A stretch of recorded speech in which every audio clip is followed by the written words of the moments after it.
Începutul acestei povești ne duce înapoi în 1999, când aeroportul Tuzla, odată un bastion al aviației sanitare românești sub numele de Aviasan, a fost transformat într-un teren de inovație și progres prin preluarea sa de către Regional Air Services. Acest moment a reprezentat nu doar o schimbare administrativă, ci începutul unei serii de transformări menite să adapteze aeroportul la nevoile aviației contemporane. Modernizarea aeroportului Tuzla a fost ghidată de viziunea de a integra standarde internaționale de operare, care au pus bazele pentru dezvoltarea ulterioară în domeniul aviației generale și regionale. Aviația sanitară românească, cunoscută sub acronimul Aviasan, și-a început activitatea în anul 1958 în orașul Constanța. Începând cu anul 1967, baza aeroportoară de la Tuzla a devenit centrul principal de operațiuni pentru Aviasan, stabilind un standard de excelență și dedicare. Activitatea intensă de aici, cu peste 1600 de ore de zbor înregistrate doar în primul an, a subliniat importanța și eficiența serviciilor sale în cadrul comunității. Aviasan a adus speranță și ajutor acolo unde era nevoie, de la transportul medical urgent până la intervențiile agricole esențiale ale aviației utilitare. Între 1982 și 1997, segmentul aviației utilitare a continuat, dar a înregistrat un declin, reflectând scăderea generală a investițiilor în agricultură și în alte domenii. Această perioadă de tranziție a fost dificilă, fiind marcată de necesitatea adaptării la noile condiții economice și sociale. Moștenirea Aviasan continuă să inspire și astăzi, fiind un capitol fundamental în istoria aeroportului Tuzla și un liant al comunității pe care Regional Air Services se străduiește să-l păstreze și să-l onoreze. Schimbarea majoră a venit în iunie 1999, când ruinele aeroportului au fost achiziționate de către Regional Air Services, o companie înființată în 1998. Această decizie a transformat Tuzla în primul aeroport privat din România, marcând începutul unei noi etape. De atunci, Tuzla a devenit acasă pentru Regional Air Services, companie care a investit constant în modernizarea și acum și în extinderea sa.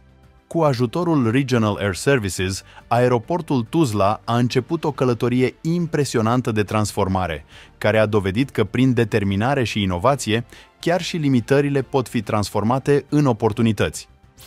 Proiectele de modernizare și extindere ale Regional Air Services au marcat o nouă eră pentru aeroportul Tuzla, îmbunătățind semnificativ capacitatea de operare și siguranță. Continuând drumul inovării, deschis prin preluarea din iunie 1999, Regional Air Services a implementat un plan ambițios, urmărind nu doar îmbunătățirea aspectului fizic al aeroportului, ci și transformarea lui într-un centru aviatic competitiv la nivel internațional. Atragerea de noi operatori și deschiderea unor noi rute marchează următorul capitol în dezvoltarea Tuzlei. Conectarea cu orașele îndepărtate ale României și cu țările vecine, mai ales pe traseele de succes din istorie, reînvie tradițiile aviației de altădată și rezolvă o nevoie. De exemplu, din 1931 până în 1940, când cadrilaterul a rămas Bulgariei, cursa aeriană București-Constanța-Balcic a fost cea mai performantă dintre cursele Lares. În anii 30, Guvernul României a realizat un program pentru crearea unor noi linii aeriene interne și internaționale operate de compania de stat și de operatori privați, pentru care a dispus construirea și dotarea unui număr impresionant de aeroporturi, dând astfel startul aviației moderne. În prezent, Masterplanul General de Transport, Programul investițional pentru dezvoltarea infrastructurii de transport și Programul operațional Infrastructură Mare, alături de eforturile pentru aderarea la spațiul Schengen, reprezintă pași care încurajează continuarea acestor inițiative.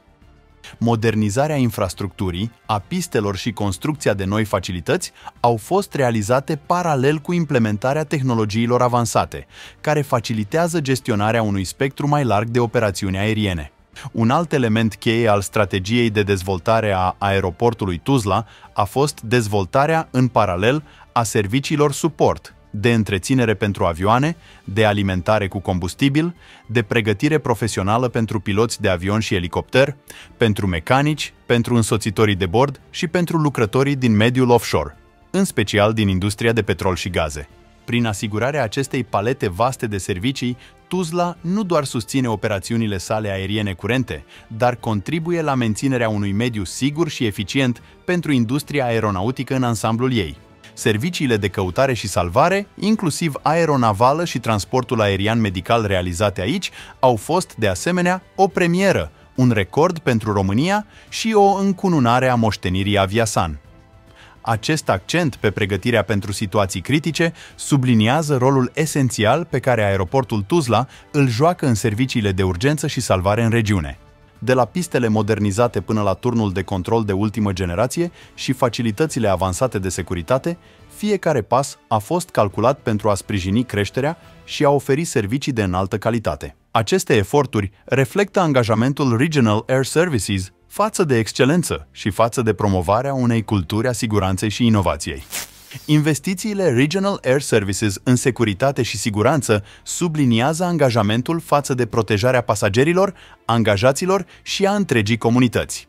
Implementarea sistemelor avansate de supraveghere și control, împreună cu formarea periodică a personalului în cele mai bune practici, demonstrează o înțelegere profundă a importanței acestor aspecte în operarea aeroportuară. Această dedicare pentru siguranță și securitate este piatra de temelie a încrederii pe care clienții și partenerii o acordă Regional Air Services și aeroportului Tuzla.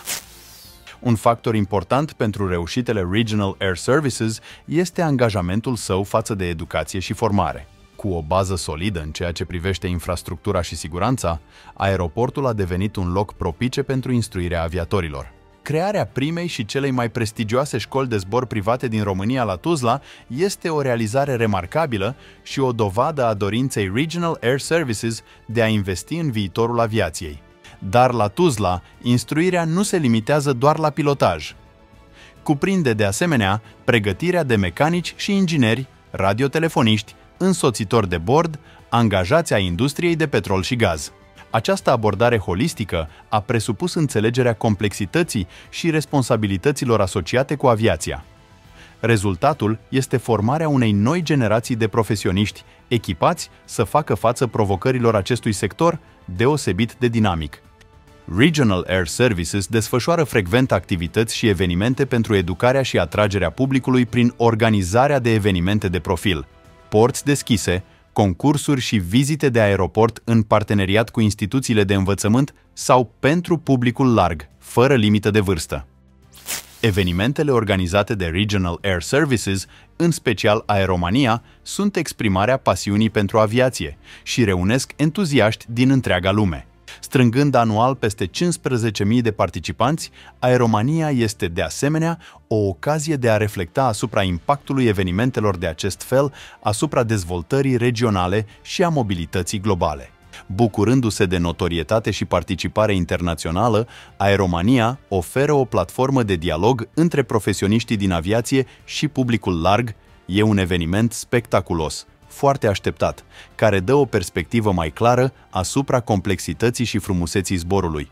Un nod între trecut, prezent și viitor, Aeromania e o recunoaștere a contribuției fiecărui individ și a tehnologiei la progresul aviației, subliniind evoluția continuă și rolul pe care comunitatea îl joacă în această dinamică. Reflectând asupra călătoriei aeroportului Tuzla, vedem cum respectul față de trecut, spiritul inovației și angajamentul față de aviație au funcționat aici. La 50 de ani de la prima misiune de zbor realizată de piloții Aviasan pe aeroportul Tuzla, acesta a fost redenumit în anul 2017 în onoarea primului comandant Aviasan, Alexandru Podgoreanu, pentru a întări legătura și respectul față de istoria aviației sanitare românești. Această decizie nu a fost doar o recunoaștere a trecutului, ci și un angajament de a păstra valorile și tradițiile.